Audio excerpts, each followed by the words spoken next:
Your job as a user researcher is to understand what are those goals, what are those needs, what are those motives, and what does your experience that you're building for tie into meeting those needs.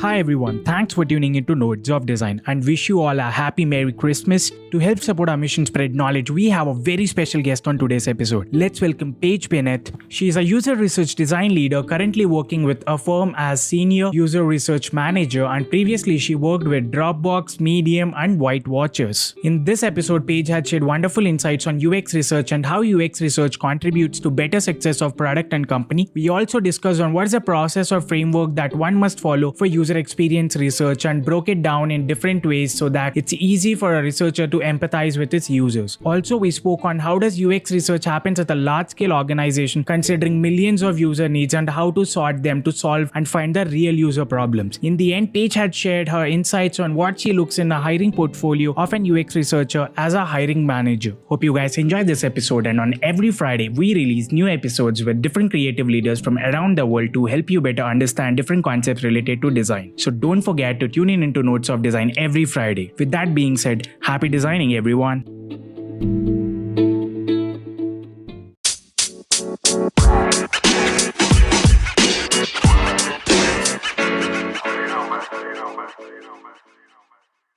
Hi Paige, welcome to Notes of Design. It's a pleasure hosting you today on our show. Thanks for having me. So Paige, how's your day going? It's going actually pretty well. I'm here in San Francisco, and right now we have pretty good air quality for the moment. So we're really enjoying that break. Thank you, Paige. So if you could give a brief about yourself to our audience out there. So I currently manage the growth research team at Dropbox. Prior to Dropbox, I led research at Medium. And before that, I was at Weight Watchers, where I helped to build out the first research team. That's wonderful, Paige. So what was your journey into design and how did you start? What are your tips for the beginners on how to start? My journey to research was a very windy road. And I find that a lot of other design researchers that I work with and that I've met over the years have a similar path where it's not this straight line to design research. I actually started my career as a news reporter. My degree is in broadcast journalism, and I was a news reporter and producer for an ABC affiliate here in the States. And what I discovered is that I had this opportunity to do field research in the Middle East. And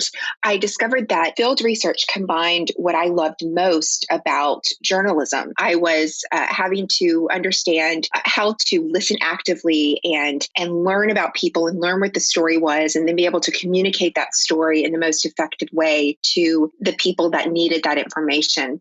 And it really combined what I loved most about being a journalist. And so after I was a field researcher, I moved back to the States, and I was hired by the first tech company I worked for, which was Dell. And that's when I discovered user research. And the first time I realized what it was like this revelation of I can't believe that this is a real job, because to me, it combined all these different things I loved most. And it was really fascinating. And so over the years, I moved from Austin, Texas to San Francisco, and throughout the years, I did some consulting. I worked at some small startups where I wore the hat of both a designer and a user researcher. And then I moved into companies that were a little bit bigger. Weight Watchers was the first company I worked for after working for a really small startup. And although Weight Watchers is a pretty established company, and it's now called WW, they had not had user research specifically. They had market research, consumer insights. And so I came on board there to help build out the research team. And I learned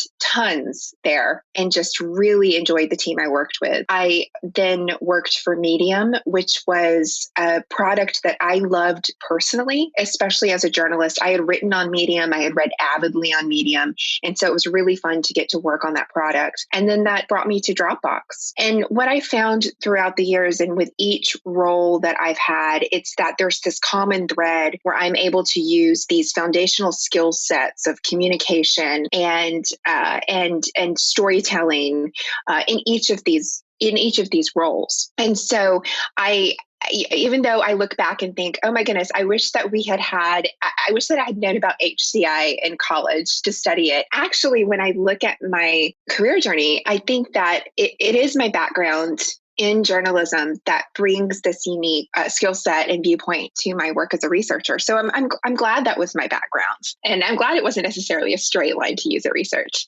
but it's been a lot of fun. Thank you, Paige. What are your tips to the beginners? Yeah, so I think one thing that I would tell people is to think about what you've learned in past roles, whether that's school or like your first job, your first two jobs, and how those skills can be applied to user research. So I think you can find those like foundational skill sets. I mentioned communication and storytelling, understanding the right questions to ask and how to ask them, and understand how those can be applied to user research jobs that you're looking for. I would say the other thing I recommend is read. There are so many books out there on user research, especially now. There are tons of blog posts on Medium about user research. And so there's a lot of free literature out there that you can take advantage of. There are a lot of books that you can purchase. There are a lot of free courses and free slides and meetups and talks with other researchers. So there's over the years, I've just seen the resources grow and grow in regards to the free resources that are out there for people. Consume all that you can with that. And then I would say when you're ready to get hands-on and to really do the work, look at smaller companies, look at startups as a place for you to begin your journey. Very often, especially very, very small startup, you would have opportunities to do maybe freelance work or consultancy work because they aren't necessarily going to be able to bring on a user researcher full time. And so that's a way for you to build up your portfolio and work with maybe a couple of startups and really understand what it's like to do user research as part of the product development process. Thank you, Paige, for those wonderful tips. So let's begin our episode with UX research. So what exactly is UX research and how UX research contribute to the better success of products on the company? Yeah, so I look at the definition that Nelson Norman uses for user experience, where they talk about user experience as encompassing all aspects of a user's interaction with the company, its services and its product. User research is about diving into your customers' behaviors and actions and identifying what those underlying drivers are that prompts those actions. And that's in order for you to understand what experience they need and what experience helps meet their needs. I really like how Thomas Mann, who's this Nobel Prize winning laureate, puts it. He says, people's behavior makes sense if you think about it in terms of their goals, needs, and motives. At the end of the day, your job as a user researcher is to understand what are those goals, what are those needs, what are those motives, and what does your experience that you're building for tie into meeting those needs. I think the great thing about user research is that you are looking at someone's experience holistically and better understanding how what you're building does or doesn't meet those needs. And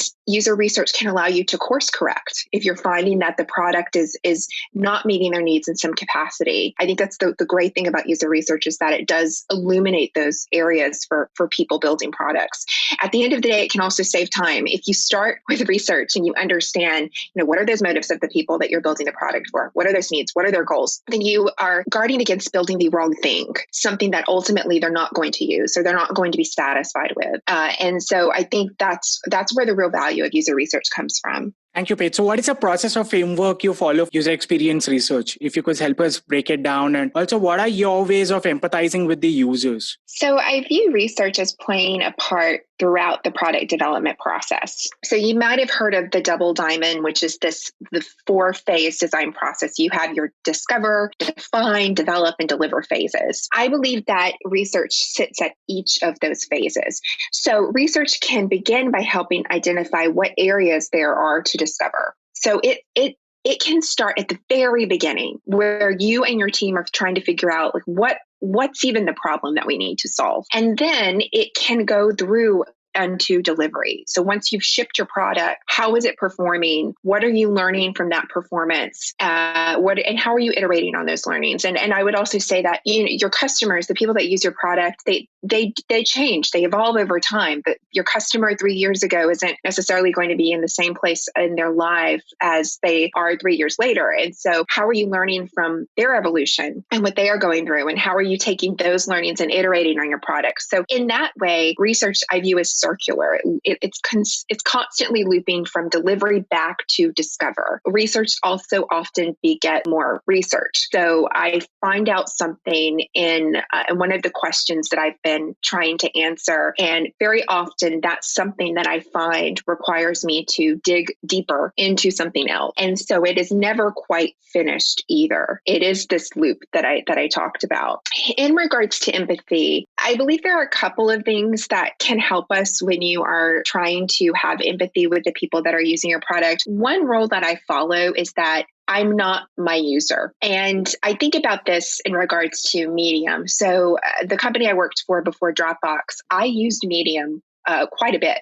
Before I worked there, I was a writer on Medium. I read avidly on Medium. And then I started working for the company. It would have been easy for me to say, I'm Medium's user. And therefore, I understand what they need. And I understand what their motives are and what's driving them. But the thing is, the minute I started working at Medium, I became atypical. And I had to remove myself from being their user. And so one thing I remind myself of, and I remind the teams that I've worked for of, is we are not our user. And the first step is acknowledging that. And by doing that, you can also start to get rid of the assumptions that you've made, where you're putting yourself in your user's place. That is not empathy. I think we can't confuse empathy with thinking that we are that person.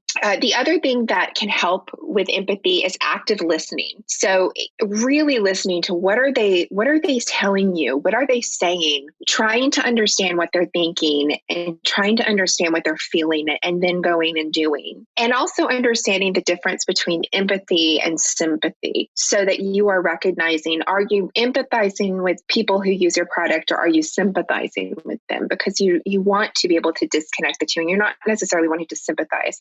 But I think that through those things, through understanding that you're not your user, through acknowledging that, getting rid of assumptions, really actively listening, those are ways to build it. And then I think the other important component of that is having a feedback loop where you are consistently hearing from your users, you're hearing from the people that use your products. Building in that mechanism will help your team as well when they are consistently hearing from the mouths of the people that use your product and not yourselves. It can be a very humbling experience, which can also help with that empathy building. Thank you, Paige. So basically, how does UX research happen at these large-scale organizations considering millions of user needs and all? How do you do it?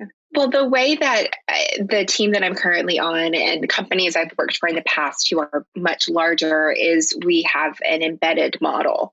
So we have this research that sits across each part of the business.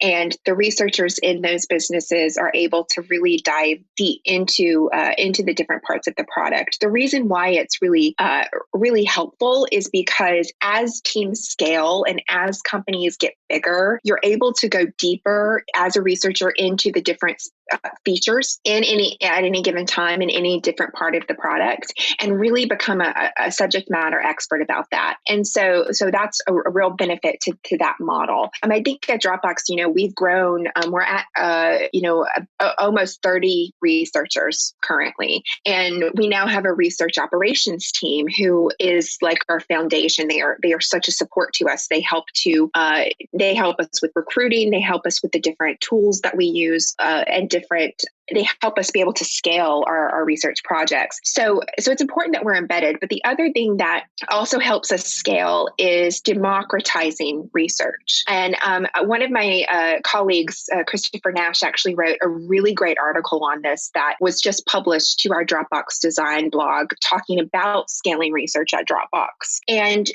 the reason why scaling research through democratization is so important is because research is going to happen with or without us.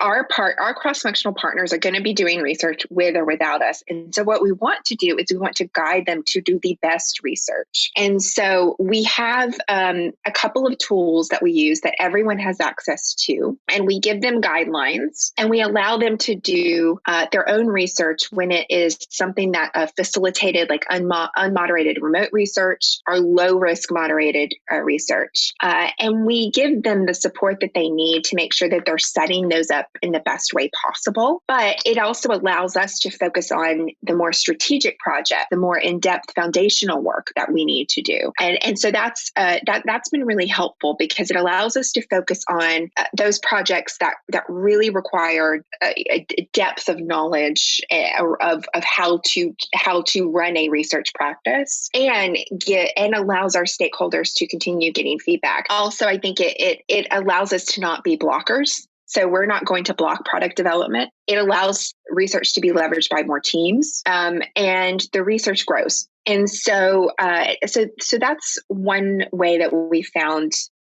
we've been able to scale research at a company like ours. And I've done that at other companies as well. I think that there are guidelines that you need to put in place anytime you're democratizing research. And like I said, we have guidelines. We have a consultant, Christopher Nash, actually consults with stakeholders across the company who are wanting to run their own research. We have resources in place, so they're not just going out on their own with nothing, but it's been a real help in allowing us to do more research. And so it's been really exciting to see. Thank you, Paige. So what do you see in a UX researcher's portfolio as a hiring manager? Because a lot of work will be under NDA, and a lot of the researchers usually won't, have a great portfolio to present it out to the people. So what are your tips and suggestions on that? Yeah, I mentioned storytelling when I was talking about my journey. And ultimately, what I'm looking for when I'm hiring a role is a researcher's ability to tell me the story of their work. Communication is so vital. It is so important to this role. And so I'm looking for them to be able to tell me that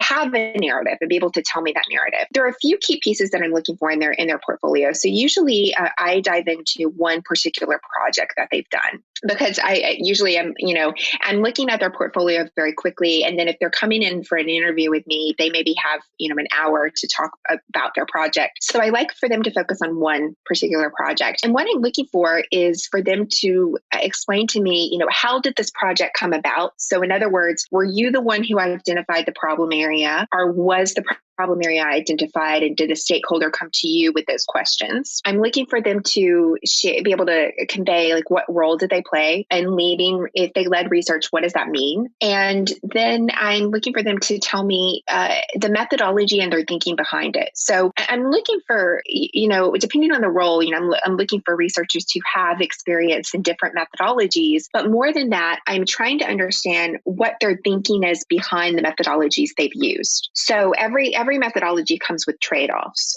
And so when they're talking about a particular project, I want to see that they put thoughtfulness into them.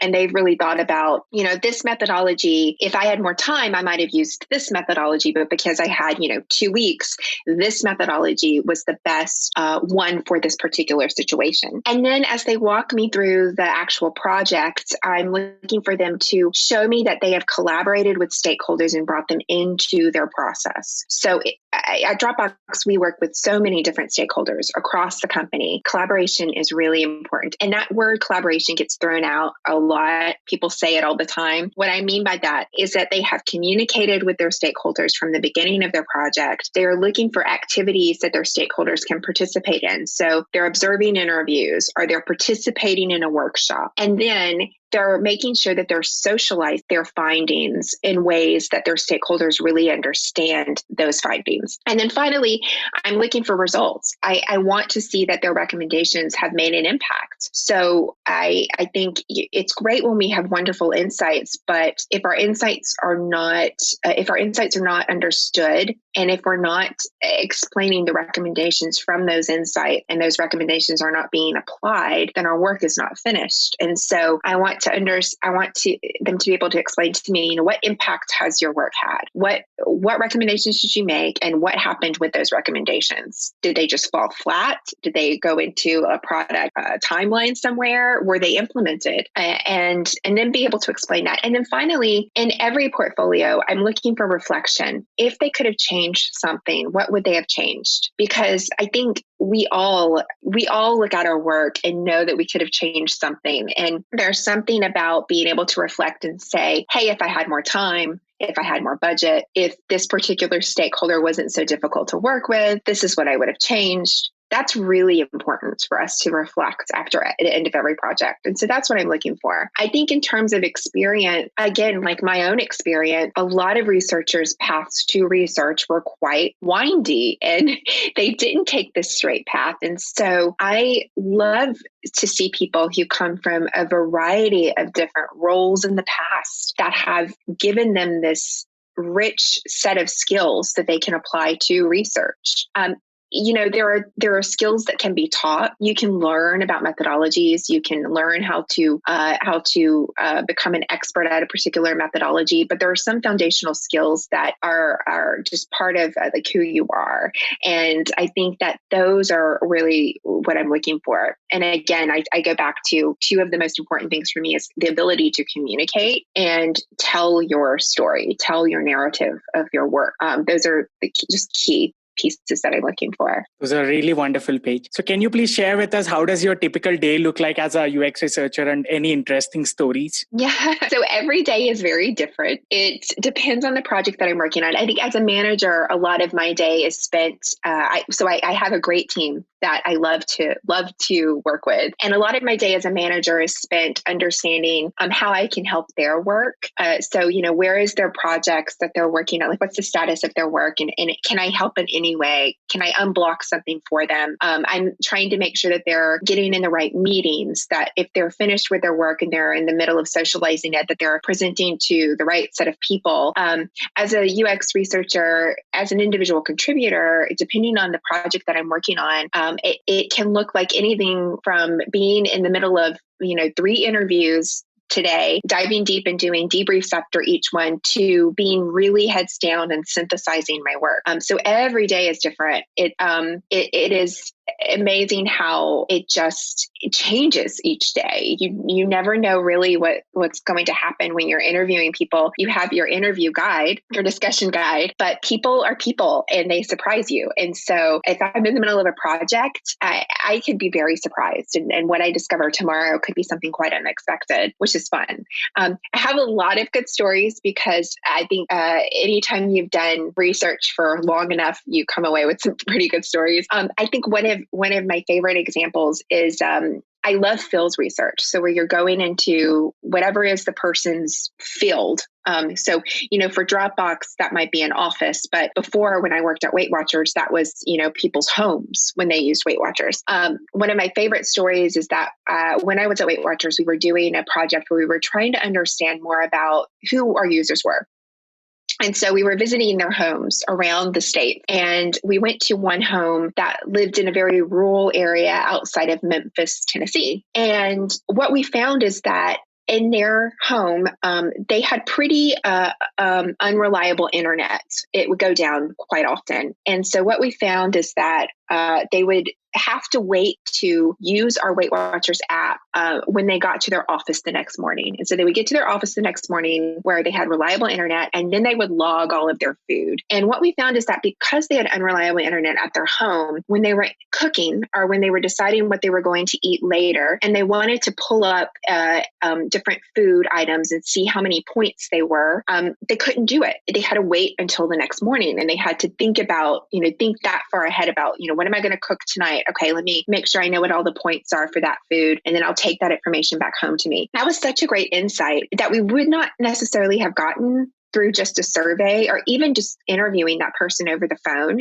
It was being in that environment and understanding where they were and how the context of their environment impacted them. And I tell my team this, that whatever you're building is never used in a tunnel. Like, people use your product in the midst of all of these other different products. They're using your product when they're at home or in their office or on the subway. And there are a million different things happening around them. And those things impact how they use your product. And so it's really important that we understand that context. And that's something that you get when you do field research. And so I love that story from Weight Watchers, one of my favorite. And just in general, I love the rich insights that you can get from going out of your office and into the field. Right now, we're not really able to do that with COVID. And so I'm really looking forward forward to the day where we can get back to the field and be able to do that. But yeah, I really love that. Thank you so much, Paige. So we'll conclude the show by you recommending us 3 favorite books of yours and also people who inspire you the most in the space. Yeah. So I have 3 books that I love that are both work related and personal related. My first book is great for work. It's called The Field Study Handbook. It's by Chipchase. It's a beautiful book. It has some beautiful illustrations, but it's also a great book for anybody wanting to do field work. Even if they're working in, user research and product and they're planning field work in the future. Great book. The other book I love is called Almost Everything, Notes on Hope. It's by Lamott. And it is also a great book for work, even though it's about having hope. There's this quote that she has at the beginning of her book. It says, "I am stockpiling antibiotics for the apocalypse, even as I await the blossoming of paper whites." And so it's all about having hope in the midst of difficulty, which I think is something we can all relate to right now. And then finally, Brene Brown's book, Dare to Lead, is a super great book. As I've moved into leadership roles over the years, I'm very keen and have loved to hear what Brene Brown says and how she talks about leading with empathy, leading with emotion, not hiding your emotions, but actually having it make you a better leader. As far as people that I admire, Indy Young is a practitioner who is so knowledgeable and has done so many great workshops. I've had her do workshops with us at Dropbox. She has some great workshops on listening deeply and something called thinking styles, which is just really, really fabulous. So I really respect her. I think she's a great person to learn from. And I would highly recommend checking out her website. And especially if you're on a team that's looking for somebody to come in and help train your team, she's a great person to consider. Yeah. So, I mean, me personally, people that I respect who've actually had influence on my work is my mother, which you cannot hire for your workshop. Sorry, but she's been a great inspiration for me, and I really learned a lot from her. And I would say I wasn't able to pinpoint one person because just collectively they're amazing. The team I work with currently at Dropbox just are fantastic, and I think the reason why I wanted to say them as a whole is because they are incredibly smart, very knowledgeable about their work, but they're very thoughtful people. And so it's been great to work with them. You can work with a lot of smart people, but if they aren't thoughtful, it's not necessarily nice to work with them. And they're so thoughtful and kind. And I just really love working with them every day. Thank you so much, Paige, for your wonderful time. It was a really great pleasure hosting you today on our show. We are looking forward to host you again in our upcoming episodes. You're so welcome. Thank you for having me.